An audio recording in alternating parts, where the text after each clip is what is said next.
नमस्कार, मैं रवीश कुमार। महंगाई मुद्दा तो है, लेकिन महंगाई राजनीतिक मुद्दा नहीं है।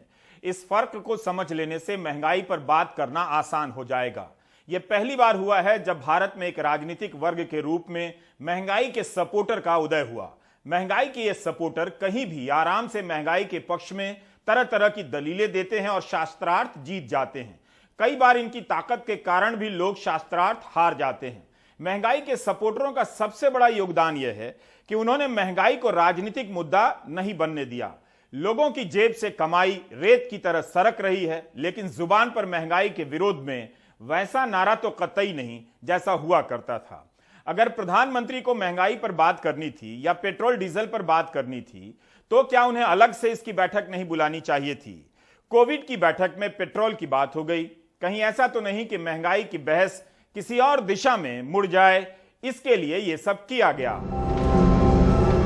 आपने सरकार से कहा, हमें जिस चांद का वादा किया था वो चांद कहां है?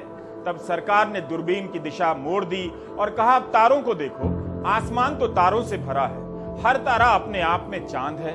दूरबीन का मोड़ देना ही बहस की दिशा मोड़ देना है। आप तारों को कोसने लग जाते हैं कि इनके कारण आसमान में असली चांद ढक गया है। महंगाई पर चर्चा नहीं, महंगाई को लेकर बीजेपी बनाम गैर बीजेपी राज्यों की चर्चा शुरू हो गई है। पेट्रोल और डीजल के दाम बढ़े हैं। क्या वो केवल राज्यों के टैक्स के कारण बढ़े हैं? केवल गैर बीजेपी राज्यों के टैक्स के कारण बढ़े हैं? तीसरा, क्या केंद्र सरकार के टैक्स के कारण बढ़े हैं? जैसे आप हिंदू मुस्लिम डिबेट में उलझा दिए जाते हैं, ठीक वैसे ही पेट्रोल डीजल को लेकर केंद्र बनाम राज्य के डिबेट में फंसाए गए और अब राज्यों में बीजेपी बनाम गैर बीजेपी के डिबेट में उलझाए जा रहे हैं, ताकि आप यह बात भूल जाएं कि पेट्रोल कितना सस्ता होना चाहिए। 100 दिख रहा है आपको यह नंबर बहुत बड़ा दिख रहा होगा। याद कीजिए, जब पेट्रोल 70 रुपया हुआ करता था, तब 70 इतना ही बड़ा दिखता था और भारत बंद तक हुआ था। आप कितने गुस्से में थे? आपने तब भी सब्र कर लिया जब पेट्रोल 80 रुपया लीटर हुआ, 90 रुपया लीटर हुआ और फिर पिछले साल 100 रुपया लीटर हो गया। तब से 100 रुपया लीटर बेस प्राइस बना हुआ है। अब आपको 100 रुपया छोटा दिखे, इसलिए 111 बनाम 121 के रेट के झगड़े में उलझाया जा रहा है, ताकि आप चांद छोड़कर तारों को देखने लग जाएं और गिनने लगे कि कहां 103 है, कहां 107, कहां 111, कहां 121। जब 2012 में 70 रुपया हुआ, तब लोग सड़कों पर आए। संतों ने ऐलान किया पेट्रोल इससे भी कम होगा। उस समय आपको 70 कितना बड़ा लगता था, अब 70 छोटा लगता है। सरकार चाहती है कि 100 भी छोटा लगे। जब से आप महंगाई के सपोर्टर हुए हैं, मुझे तो लगता है कि अब आपको 100, 70 ये सब छोटा लगने लगा है। अगर आप महंगाई के सपोर्टर हैं तो शर्तिया बता सकते हैं कि आपको 100 रुपया लीटर छोटा दिख रहा है या बड़ा दिख रहा है। तभी तो जिन्होंने 70 रुपया लीटर को बहुत ज्यादा माना था, उन्हें अब इस सवाल से ही फर्क नहीं पड़ता, बल्कि गुस्सा हो जाते हैं। बाबा जी, आपने तो टीवी चैनल पर यह कहा था कि कौन सी सरकार आपको चाहिए? 40 रुपए पेट्रोल वाली सरकार, 300 रुपए सिलेंडर वाली सरकार। बाबा जी, अच्छे भी कुछ आप ही ने कहा था सरकार बनी थी। आपने कहा था कि नहीं कहा था? बाबा जी, मैंने कहा था, पूछ पड़ेगा मेरी। हाँ बाबा जी, आपकी कंपनी पतंजलि, बाबा जी आपकी कंपनी पतंजलि ऐसे जाता है ना आदमी को ना। बाबा जी, आप ही ने कहा था। अरे आदमी को मैं कह रहा भाई ऐसे प्रश्न मत पूछो बाबा जी। मैं तेरे प्रश्नों का उत्तर देने के लिए कोई ठेकेदार है कि तू जो भी पूछा मैं उसका उत्तर दूं? शांत, जब एक बात कह दी, थोड़ा सभ्य बनना भी सीखो। आप ये बताओ, एक मिनट, सभी टीवी चैनल पर आप ही की बाइट चली थी और लोगों ने विश्वास किया। मैंने दी थी और अब नहीं देता, कर लेगा करेगा। चुप हो जा, अब आगे से पूछेगा तो ठीक नहीं। स्वामी जी, बाबा जी बोल दिया ना। स्वामी जी, बाबा जी आपकी कश्मीर फाइल फिल्म बनी है, काफी इतना ज्यादा उद्दंडता नहीं करनी चाहिए। तू किसी सभ्य माँ बाप की आपने औलाद जो होगा। कहा हम वही पूछ रहे हैं। बहस उत्पादन नया सकल घरेलू उत्पादन है। महंगाई कम मत करो, महंगाई को लेकर डिबेट पैदा करो और उसका मोर्चा अलग। मार्च के महीने में महंगाई 17 महीने के अधिकतम स्तर पर पहुंची। तब क्या प्रधानमंत्री ने बात की? इस तरह का चार्ट बनाकर ट्वीट किया बीजेपी के मंत्रियों ने। पिछले साल मई से लेकर अक्टूबर भर आप पेट्रोल के बढ़े हुए दाम देते रहे, 100 रुपए लीटर से भी ज्यादा। तब क्या प्रधानमंत्री ने टैक्स को लेकर कोई डिबेट की? आपको याद है 2012 में प्रधानमंत्री जब मुख्यमंत्री थे, तब क्या कहा करते थे, मीडिया को कैसे याद दिलाया करते थे कि मनमोहन सिंह की पुरानी बाइट चलानी चाहिए। और उसमें भी दिल्ली की सरकार हर बार नई तारीख देती रहे। आपने सुना होगा, 1 साल पहले हर 3-4 महीने के बाद प्रधानमंत्री की डेट देखते थे, फलानी तारीख के बाद महंगाई कम हो जाएगी, फसल के बाद महंगाई कम हो जाएगी, बजट के बाद महंगाई कम हो जाएगी, दिवाली के बाद महंगाई कम हो जाएगी। यही कहते रहे, देश में सुना है। और जिस दिन मीडिया का मूड कर जाएगा, वो पुराने सारे उनके बाइक निकालने करके दिखाएंगे। हर 3 महीने के बाद वो ये काम करते थे। भाइयों बहनों, अब तो 1 साल से महंगाई के विषय पर बोलना ही बंद कर दिया है। उन्हें चिंता नहीं है। महंगाई से जनता परेशान है, कमाई कम हो गई है, लोग हमें भी लिख रहे हैं फीस नहीं दे पा रहे, मगर वही लोग महंगाई के राजनीतिक सपोर्टर भी हैं। इस बहस से हुआ कुछ नहीं, लेकिन लोगों में एक ऊर्जा आ गई, मोर्चे खुल गए। बीजेपी और केंद्र के मंत्रियों ने बाकायदा चार्ट बनाकर ट्वीट करना शुरू कर दिया, किस राज्य में पेट्रोल के क्या भाव हैं और कितने टैक्स हैं। बीजेपी ने अपने ट्विटर हैंडल से इस पोस्टर को ट्वीट किया है। इस चार्ट में 10 राज्यों में पेट्रोल और डीजल के दाम हैं। इन 10 राज्यों में 8 गैर बीजेपी राज्य हैं जहां पर टैक्स बहुत ज्यादा है। इस सूची में बीजेपी शासित मध्य प्रदेश और बिहार भी है। पूरी सूची में न्यूनतम रेट 111 रुपए प्रति लीटर है और अधिकतम 121 रुपए प्रति लीटर से भी ज्यादा। क्या मध्य प्रदेश और बिहार ने अपने टैक्स घटा दिए, रेट कम कर दिए? एक अन्य ट्वीट में हरदीप पुरी ने कहा कि भाजपा शासित राज्यों में पेट्रोल और डीजल पर वैट 14 रुपए 50 पैसे से लेकर 17 रुपए 50 पैसे प्रति लीटर के रेंज में है, जबकि अन्य दलों द्वारा शासित राज्यों द्वारा लगाए गए कर 26 रुपए से लेकर 32 रुपए प्रति लीटर की रेंज में है। अंतर स्पष्ट है, उनका इरादा केवल विरोध और आलोचना करना है, आम लोगों को राहत देना नहीं। पेट्रोलियम मंत्री हरदीप पुरी ने आरोप लगाया है कि गैर बीजेपी सरकारें विदेशी शराब पर टैक्स कम करती हैं और पेट्रोल डीजल पर नहीं। लेकिन क्या यह उदाहरण ठीक है? फिर तो आपको देखना होगा कि शराब पर किस राज्य ने कितना टैक्स लगाया, तब बहस एक और दिशा में चली जा सकती है। दिव्य भास्कर ने लिखा है कि मध्य प्रदेश की तुलना में गुजरात में पेट्रोल 13 से 14 रुपए सस्ता है। यह कैसे हो रहा है? जिस राज्य में शराब पर टैक्स नहीं है, वहां पेट्रोल शराब पर टैक्स वाले राज्य से 13 रुपया सस्ता है, जबकि दोनों बीजेपी की सरकारें हैं। इस बहस को लेकर यह सोचना चाहिए कि महंगाई तो केवल पेट्रोल और डीजल के कारण नहीं है। कारण है पेट्रोल और डीजल भी, लेकिन यह तो 2019 के आधे हिस्से के बाद से है महंगाई, जब खुदरा महंगाई की दर 6.3% हुआ करती थी। बीजेपी बनाम गैर बीजेपी राज्यों का मसला तब तो नहीं उठा था, जब 28 जुलाई 2021 को राज्यसभा में पेट्रोलियम मंत्री हरदीप सिंह पुरी ने बताया था कि मध्य प्रदेश में 107 रुपए 7 पैसे लीटर पेट्रोल का रेट था, टैक्स 30 रुपए 75 पैसे। महाराष्ट्र में 104 रुपए 9 पैसे लीटर पेट्रोल का रेट, टैक्स 28 रुपए 95 पैसे। कर्नाटक में 102 रुपए 11 पैसे प्रति लीटर, तब टैक्स 25 रुपए 57 पैसे। पंजाब में 99 रुपए 88 पैसे प्रति लीटर पेट्रोल और टैक्स 23 रुपए 81 पैसे। इस बहस के जरिए केवल टैक्स रेट में लोगों को उलझाने की कोशिश लगती है, जबकि टैक्स का मसला जाकर जुड़ता है पेट्रोल और डीजल से। केंद्र जो राजस्व वसूलता है उसमें से कितना हिस्सा राज्यों को देता है? केंद्र पहले से 3 गुना राजस्व वसूल रहा है, तो क्या राज्यों का हिस्सा 3 गुना बढ़ा है?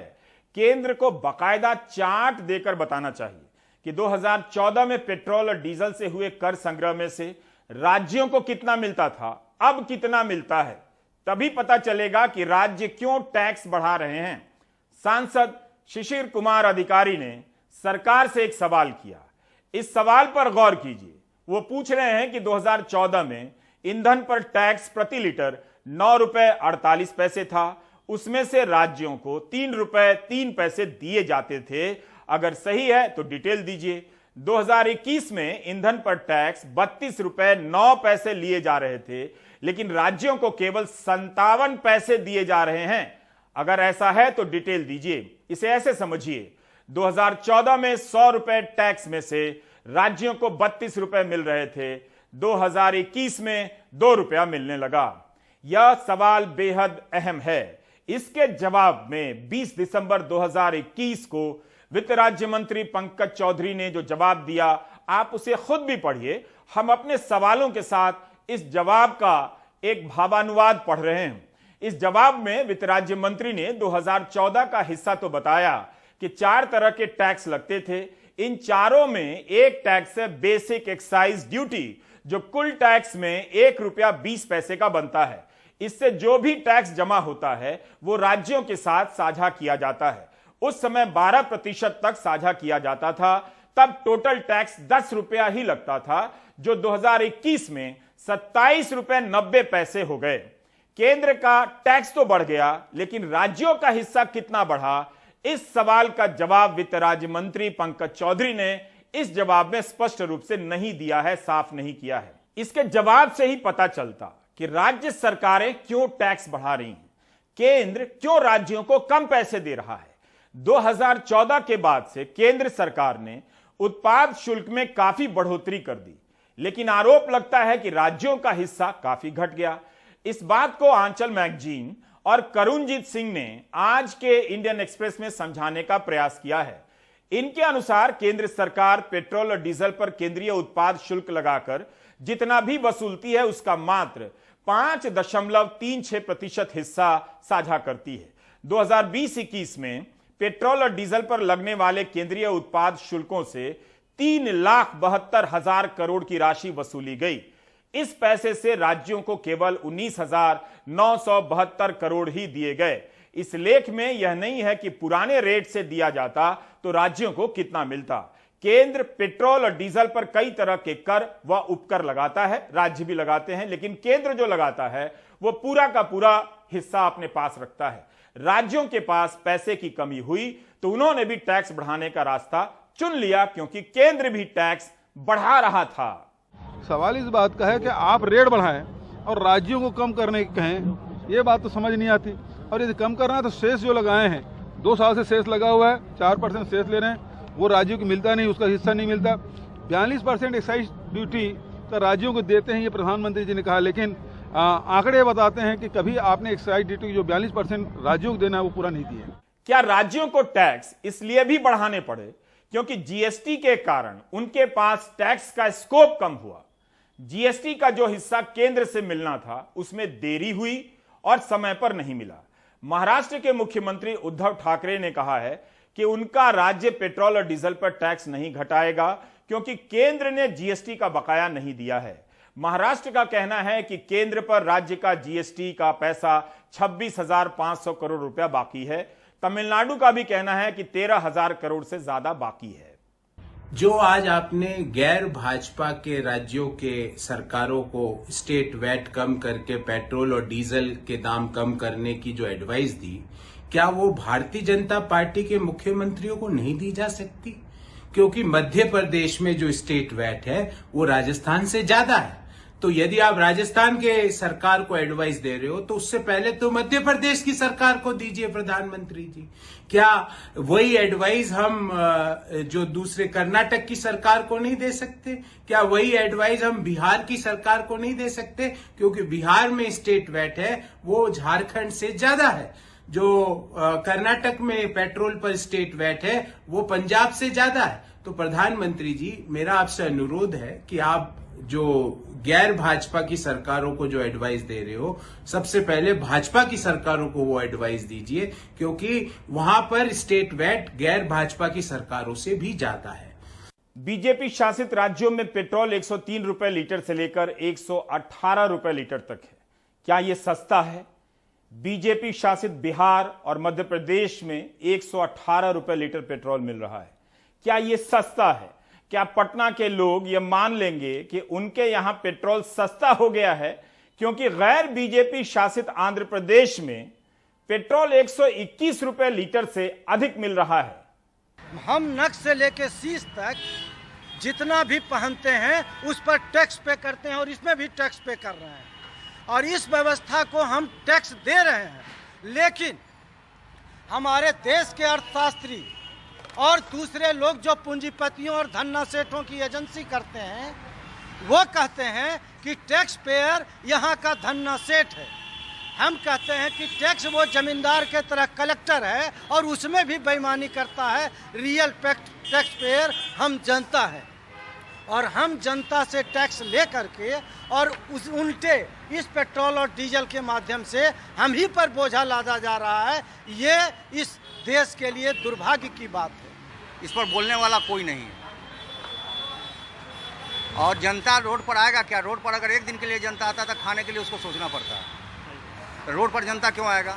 नेता लोग जो हैं विरोधी हैं, इन लोगों को एक बार इसके ऊपर खबर बोलेंगे लेकिन इसके ऊपर एक्शन लेने में कोई आदमी को कुछ नहीं है। एसी में बैठ के भाषण देंगे, रोड पर कोई आदमी उतरने के लिए तैयार नहीं होंगे। जो बात पकड़ कर रखने वाली है वह यह कि सरकार किसी भी दल की हो, किसी भी राज्य की हो, हर जगह पेट्रोल 100 रुपए लीटर से महंगा मिल रहा है। क्या यह सस्ता है? आपका भला किसी भी सरकार में नहीं हो रहा है। बड़ी चालाकी से आपको 111 बनाम 121 रुपए लीटर की बहस में उलझा दिया गया ताकि इस बीच 100 रुपया लीटर नया सस्ता बनकर स्थापित हो जाए। कांग्रेस का कहना है कि 2014 में पेट्रोल पर एक्साइज ड्यूटी 9 रुपए 48 पैसे थी, जो 2021 में बढ़कर 27 रुपए 90 पैसे हो गई, करीब 3 गुना ज्यादा। डीजल पर भी एक्साइज ड्यूटी 3 गुना अधिक हुई। यह पोस्टर महाराष्ट्र के मुख्यमंत्री के ट्विटर हैंडल से ट्वीट किया गया है। इसमें बताया गया है कि डीजल पर महाराष्ट्र का टैक्स केंद्र के टैक्स से कम है, लेकिन पेट्रोल पर राज्य का टैक्स केंद्र के टैक्स से ज्यादा है, 1 रुपया ज्यादा है।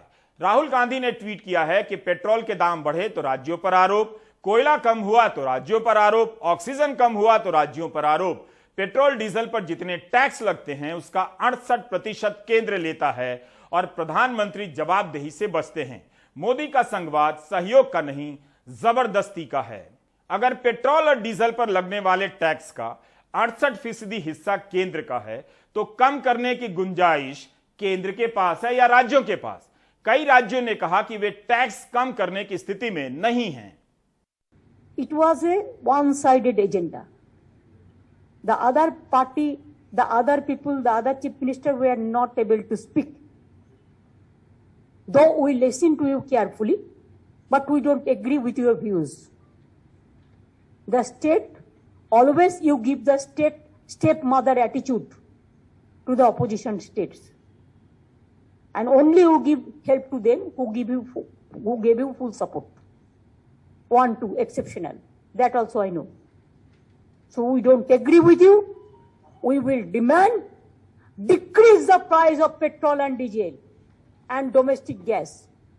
Only the time of election. Ration में भीषण खाली भाषण देने से काम नहीं चलेगा। और इलेक्शन का टाइम होगा तो बैंक में 15 लाख रुपया करके आप दे देंगे। ऐसा भाषण में काम नहीं चलता। काम तभी चलता जो काम पे सच बात मिलता है। सबका साथ सबका विकास, लेकिन क्या हमारा साथ तो विकास नहीं है? उसमें क्या हो गया?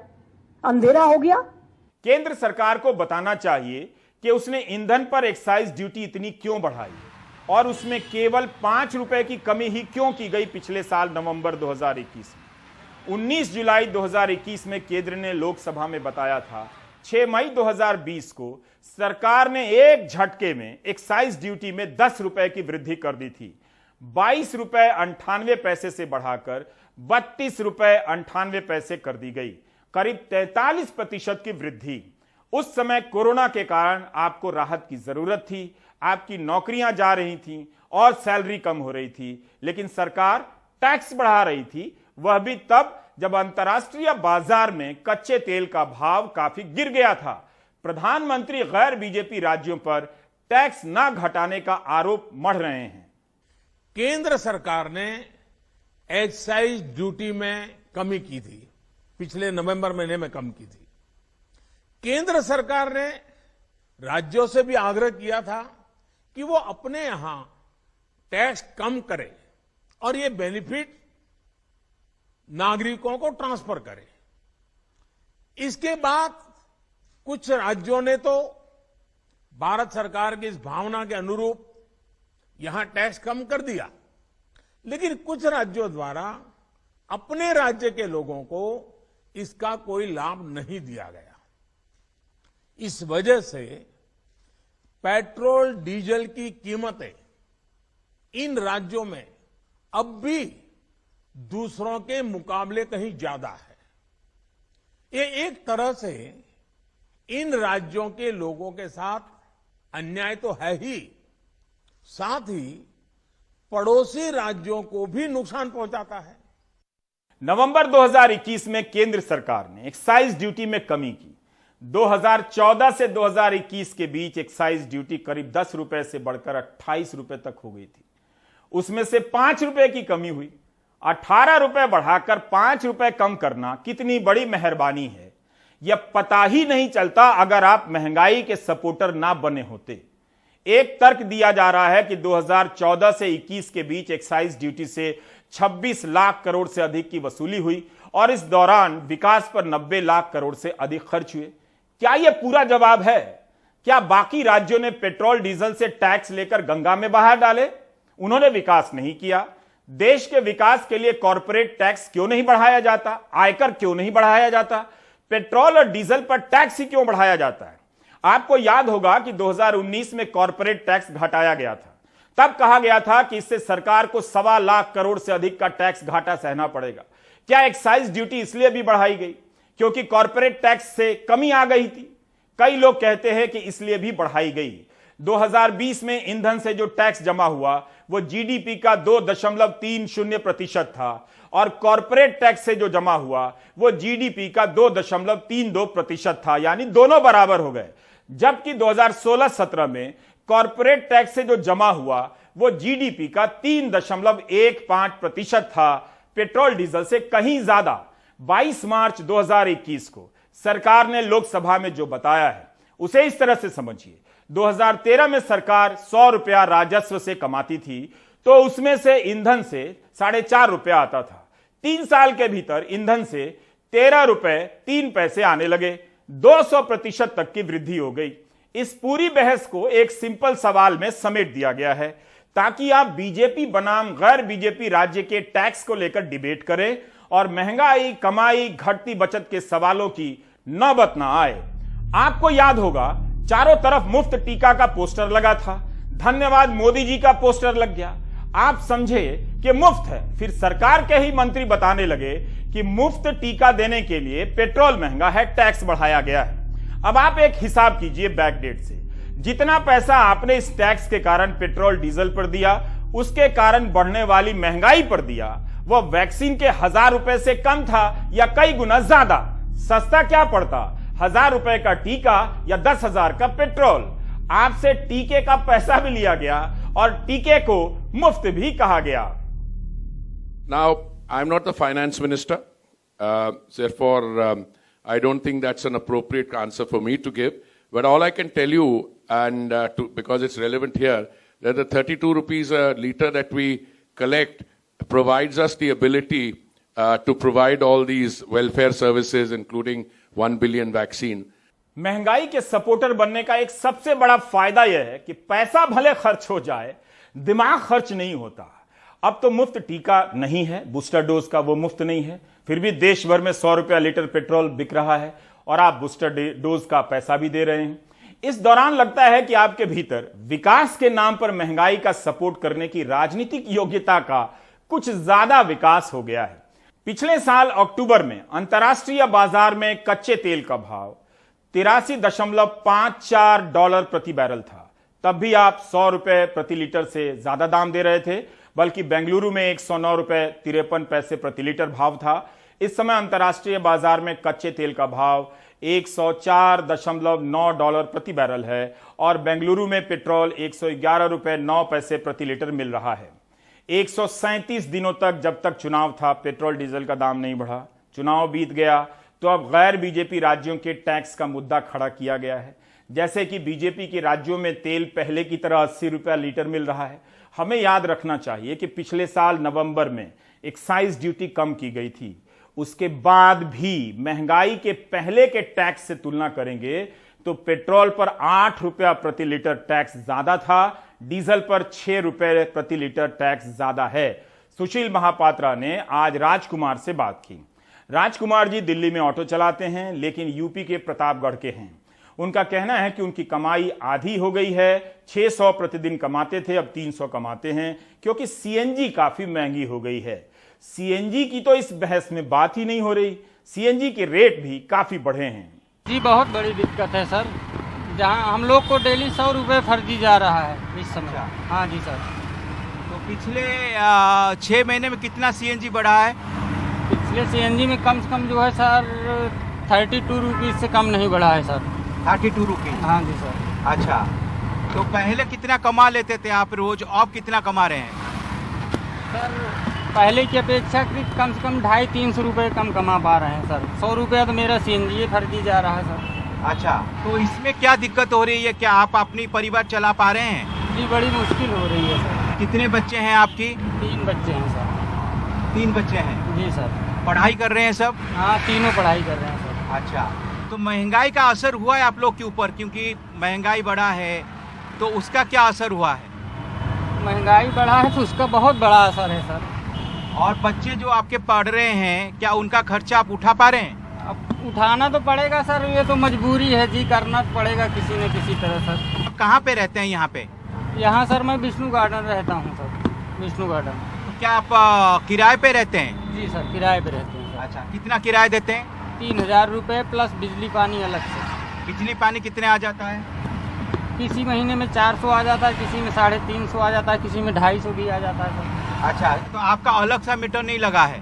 मीटर लगा है सर, पहले मीटर से सिस्टम होता था। अब जैसे 8 रूम 10 रूम इकट्ठे हैं तो सबका अलग अलग का इकट्ठे अब लेते हैं भाड़ा सर वो लोग। चूँकि कोई कूलर लगाया, कोई फ्रिज लगाया, कोई पंखा लगाया है। अच्छा सर, इसलिए आपको बिजली का जो है वो भी पैसा देना पड़ रहा है, क्योंकि केजरीवाल सरकार जो फ्री किया था बिजली, उसका फायदा आपका नहीं हो रहा है। जी नहीं सर, वो कमर्शियल मीटर लगा है सर, वो पता नहीं इंडस्ट्रियल एरिया या फैक्ट्री एरिया के नाम से सर, इसलिए थोड़ा ज़्यादा महंगा पड़ रहा है सर। अच्छा जी, इसलिए बिजली के पैसा आप दे रहे हैं। अच्छा, तो मुझे ये बताइए कि जब आप 3000 रुपया किराया दे रहे हैं, आप बिजली की पैसा दे रहे हैं, तो कम से कम 3500-3600 रुपया तो आपका हर महीने में किराए पे चला जाता है। खाने पीने में कितना खर्च होता है? खाने पीने में लगभग 9 से 10 हज़ार रुपये सर। 9 से 10 हज़ार? तो कुछ बचा पाते हैं आप? मतलब कुछ पैसा हर महीने में बच्चों के लिए, परिवार के लिए, उनका पढ़ाई के लिए कुछ बचा पाते हैं?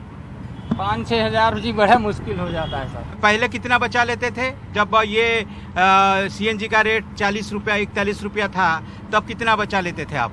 12 से 15 हज़ार रुपये। 12 से 15 हज़ार? जी।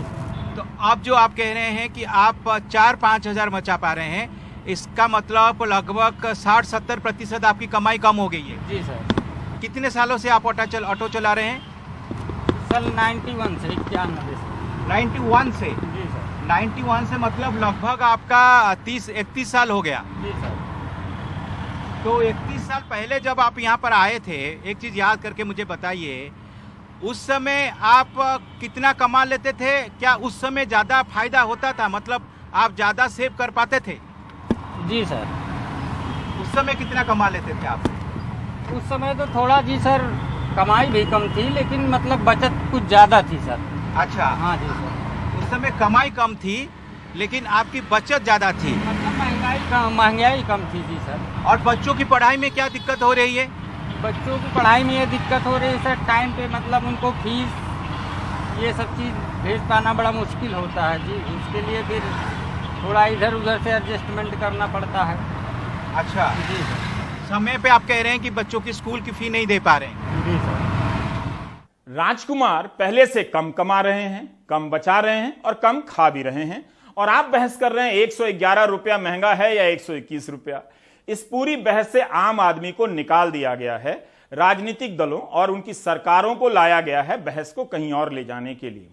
आम आदमी इस महंगाई के मुद्दे को केवल केंद्र और राज्य के हिसाब से नहीं देख रहा है। तो ये आप लोग ने 2 दिन तक स्ट्राइक किए थे, आप लोग चाहते हैं कि जो है ऑटो का किराया बढ़े, तो मुझे ये बताइए कि ऑटो की किराया कितना होना चाहिए आप लोग को 1 किलोमीटर के प्रति? सर जब हमारी सरकार केजरीवाल जी आए थे, हाँ, तब उन्होंने ये चीज़ बोला था कि 40 पैसे मतलब हर साल बढ़ना चाहिए ऑटो का भाड़ा। 40 पैसे हर साल बढ़ना चाहिए। 40 पैसे हर साल 1 किलोमीटर में? जी सर। अच्छा। अब ये सर 7 साल हो गया, तो हमारा हिसाब जाके जो है 7 चौक 28 करीब मतलब 3 रुपए प्रति किलोमीटर होना चाहिए। बढ़ना चाहिए, बोलना नहीं चाहिए, बढ़ना चाहिए, बढ़ना चाहिए। तो आप इसके लिए जिम्मेदार किससे मानते हैं इससे? क्योंकि सेंट्रल गवर्नमेंट जो है वो सीएनजी का दाम बढ़ा रही है, केजरीवाल सरकार जो है वो ऑटो की जो किराया बढ़ना चाहिए वो नहीं बढ़ा रही है। तो आप इसे जिम्मेदार किससे मानते हैं? सेंट्रल गवर्नमेंट को मानते हैं या फिर स्टेट गवर्नमेंट केजरीवाल को मानते हैं? नहीं सर, इसमें तो जो है सेंट्रल गवर्नमेंट को ही मानते हैं। सेंट्रल गवर्नमेंट को मानते हैं? जी सर। क्यों मानते हैं? इसलिए कि जो है वो केंद्र है सर।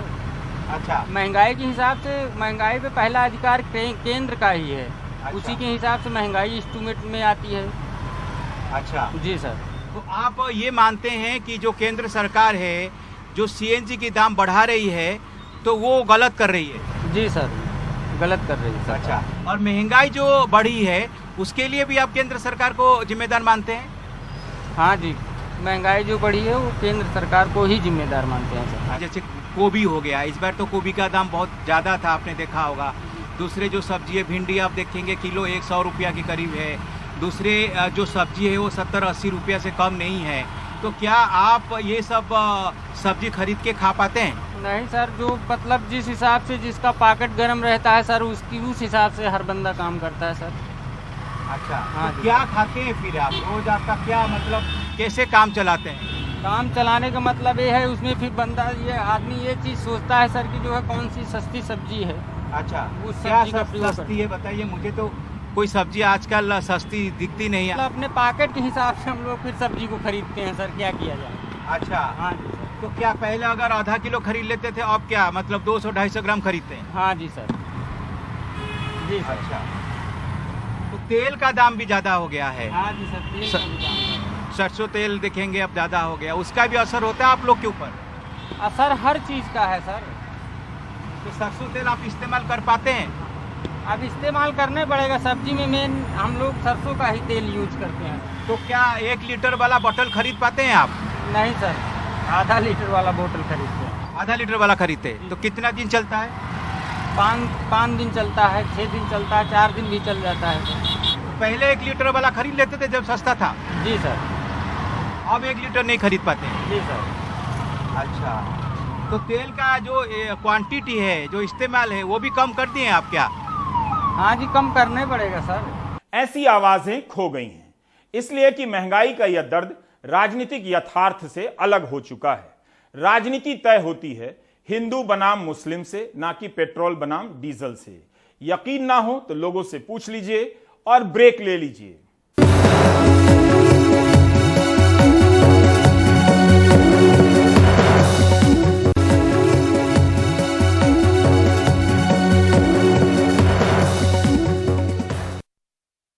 सलीम गौस की अभिनय यात्रा बेहद शानदार रही। उन्होंने कई महत्वपूर्ण फिल्में की, सारांश, कलयुग, चक्र, मंथन, मोहन जोशी हाजिर हो, वेल्डन अब्बा, सरदारी बेगम।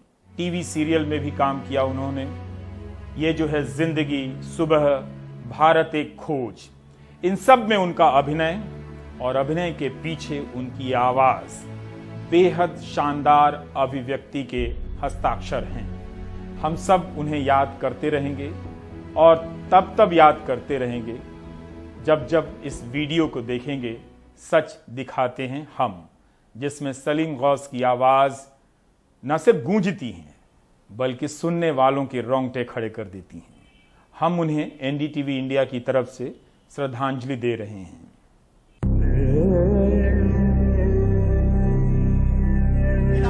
सच दिखाते हैं ताकि दुनिया के बाजार में आजादी सस्ती न बिक जाए। कुर्सी पे बैठने वालों को जमीन की अहमियत याद रहे। सच दिखाते हैं हम ताकि पैसे की चमक से कभी हुनर न पड़े फीका, खुदगर्जी खोखला न बना दे सोचने का तरीका। सच दिखाते हैं हम ताकि अच्छे विचार और आदर्श बस किताबी बातें न रह जाएं। के अंदर एक नया जोश और उत्साह पैदा हुआ है। एक बेहतर कल चाहते हैं हम, इसलिए सच दिखाते हैं हम। एनडीटीवी इंडिया, जुबान पे सच, दिल में इंडिया।